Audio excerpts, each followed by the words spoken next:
പ്രതിസന്ധി ഉണ്ടല്ലോ സംസ്ഥാനത്ത്.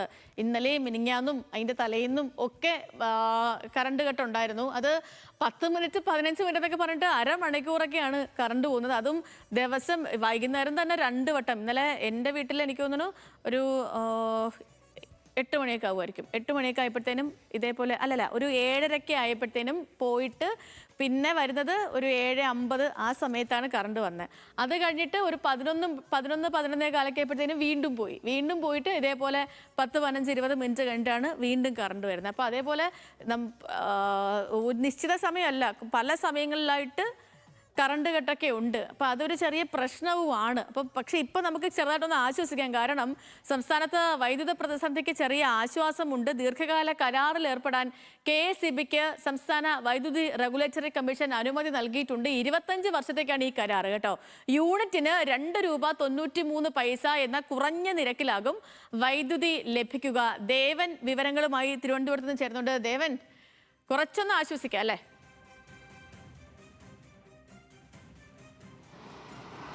സേതു, അതെ, ഒരു താൽക്കാലിക ആശ്വാസം അല്ലെങ്കിൽ ഒരു ചെറിയ ആശ്വാസം എന്ന് പറയാം. കാരണം 200 മെഗാവാട്ട് വൈദ്യുതി വാങ്ങാൻ ഇപ്പോൾ റെഗുലേറ്ററി കമ്മീഷൻ KSEBിക്ക് അനുമതി നൽകിയിരിക്കുന്നു. അതും ഒരു ദീർഘകാല കരാറിൽ ഏർപ്പെടാനാണ് ഇപ്പോൾ അനുമതി നൽകിയിരിക്കുന്നത്. 25 വർഷത്തേക്കാണ് ഈ കരാർ ഏർപ്പെടുന്നത്. അതായത് സോളാർ കോർപ്പറേഷൻ ഓഫ് ഇന്ത്യ എന്ന് പറയുന്ന കേന്ദ്ര സർക്കാർ പൊതുമേഖലാ സ്ഥാപനവുമായിട്ടാണ് ഈ KSEB ഇപ്പോൾ ഈ കരാറിൽ ഏർപ്പെടുന്നത്. അത് ഏറ്റവും കുറഞ്ഞ നിരക്കിലാണ് വൈദ്യുതി ലഭ്യമാകുന്നത് എന്നുള്ളതാണ് അതിൽ ഏറ്റവും പ്രധാനപ്പെട്ട കാര്യം. ₹2.93 എന്ന നിരക്കിലാണ് KSEBിക്ക് വൈദ്യുതി വാങ്ങാൻ ഇപ്പോൾ റെഗുലേറ്ററി കമ്മീഷൻ അനുമതി നൽകിയിരിക്കുന്നത്. ഒരുപക്ഷേ സംസ്ഥാനത്തെ ഏറ്റവും അല്ലെങ്കിൽ വൈദ്യുതി വാങ്ങുന്നതിൽ ഏറ്റവും കുറഞ്ഞ നിരക്ക് തന്നെയായിരിക്കും ഇത്.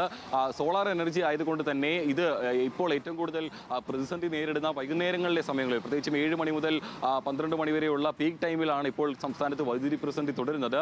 ഈ സോളാർ എനർജി ആയതുകൊണ്ട് തന്നെ ഈ പീക്ക് ടവറിലെ വൈദ്യുതി പ്രതിസന്ധിക്ക് വലിയ രീതിയിൽ ആശ്വാസം കാണാനാകുമെന്നാണ് KSEB കരുതുന്നത്. നിലവിലേതായാലും സംസ്ഥാനത്ത് ഈ പീക്ക് ടവറിൽ 300 മുതൽ 500 മെഗാവാട്ട് വരെ വൈദ്യുതിയുടെ ആവശ്യകതയാണ് KSEB മുന്നോട്ട് വെക്കുന്നത്. അതിലൊരു 200 മെഗാവാട്ട് വൈദ്യുതിയെങ്കിലും ഇത്തരത്തിൽ പുറത്തുനിന്നും ലഭിക്കാനായാൽ ഒരു പരിധിവരെ ഈ പ്രതിസന്ധി മറികടക്കാൻ സാധിക്കുമെന്നാണ് KSEB കരുതുന്നത്. മാത്രമല്ല, ഈ കരാറിൽ ഏർപ്പെടുന്നതിന് മുമ്പ് തന്നെ SECI കേരളത്തിന് വേണമെങ്കിൽ അതിൽ കൂടുതൽ എനർജി ഈ 500 മെഗാവാട്ടോളം വൈദ്യുതി നൽകാൻ തയ്യാറാണെന്നുള്ള കാര്യം അറിയിച്ചിട്ടുണ്ടായിരുന്നു. പക്ഷേ നിലവിലേതായാലും KSEB അക്കാര്യത്തിൽ അനുകൂലമായിട്ടുള്ള തീരുമാനം എടുത്തിട്ടില്ല. 200 മെഗാവാട്ട് വൈദ്യുതി വാങ്ങാനാണ് ഇപ്പോൾ കരാറിൽ ഏർപ്പെട്ടിരിക്കുന്നത്. മാത്രമല്ല, ഇനിയുള്ള മുന്നോട്ടുള്ള ദിവസങ്ങളിൽ ഈ പറയുന്ന പോലെ തന്നെ സംസ്ഥാനത്ത് വൈദ്യുതി പ്രതിസന്ധി തുടരാനുള്ള ഒരു സാഹചര്യമുണ്ട്. അതുകൊണ്ട് തന്നെ മറ്റ് കരാറുകളിൽ ഏർപ്പെടുന്നതിൽ വ്യവസ്ഥകളിൽ ചില മാറ്റങ്ങൾ കൊണ്ടുവരാൻ കൂടി KSEB ഉദ്ദേശിക്കുന്നുണ്ട്. പ്രത്യേകിച്ചും റെഗുലേറ്ററി കമ്മീഷന് മുൻപാകെ എത്തുമ്പോൾ ഈ പറയുന്ന പോലെ യൂണിറ്റിന് 10 രൂപ മുകളിൽ നിരക്കിൽ വൈദ്യുതി വാങ്ങാൻ പലപ്പോഴും KSEBിക്ക് അനുമതി ലഭ്യമാകാറില്ല. അതുകൊണ്ട് തന്നെ പലപ്പോഴും മറ്റ് സംസ്ഥാനങ്ങളാണ് ഇത്തരത്തിൽ ഈ പവർ എക്സ്ചേഞ്ച് വഴി മറ്റ് കമ്പനികളിൽ നിന്നും വൈദ്യുതി വാങ്ങിക്കൊണ്ട് പോകുന്നത്. അതുകൊണ്ട് തന്നെ ഈ കുറഞ്ഞ നിരക്കിൽ വൈദ്യുതി ലഭ്യമാകുന്ന ഇടങ്ങളിൽ നിന്നെല്ലാം ഇത്തരത്തിൽ വൈദ്യുതി ശേഖരിച്ചുകൊണ്ട് തന്നെ സംസ്ഥാനത്തെ വൈദ്യുതി പ്രതിസന്ധിക്ക് പരിഹാരം കാണാനാണ് സർക്കാർ ലക്ഷ്യമിടുന്നത്. ഏതായാലും കഴിഞ്ഞ 3 ദിവസമായി സംസ്ഥാനത്ത് ഇപ്പോൾ വൈദ്യുതി പ്രതിസന്ധി ഉണ്ട്. എല്ലാ ദിവസവും വൈകുന്നേരം 7 മണി മുതൽ 12 മണി വരെ ഈ ഒരു പവർ കട്ടുണ്ട്. വൈദ്യുതി നിയന്ത്രണം ഭാഗികമായിട്ടെങ്കിലും ഏർപ്പെടുത്തുന്നുണ്ട്.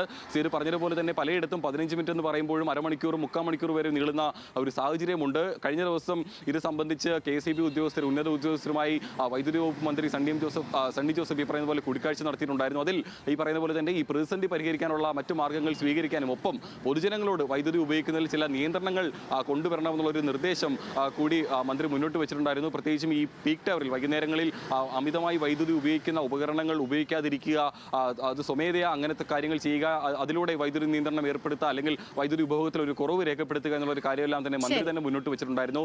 നിലവിലേതായാലും ഈ പറയുന്നത് പോലെ തന്നെ പുതിയ കരാറിൽ ഏർപ്പെടുന്നു KSEB. അതുകൊണ്ട് തന്നെ ഒരു 200 മെഗാവാട്ടിന്റെ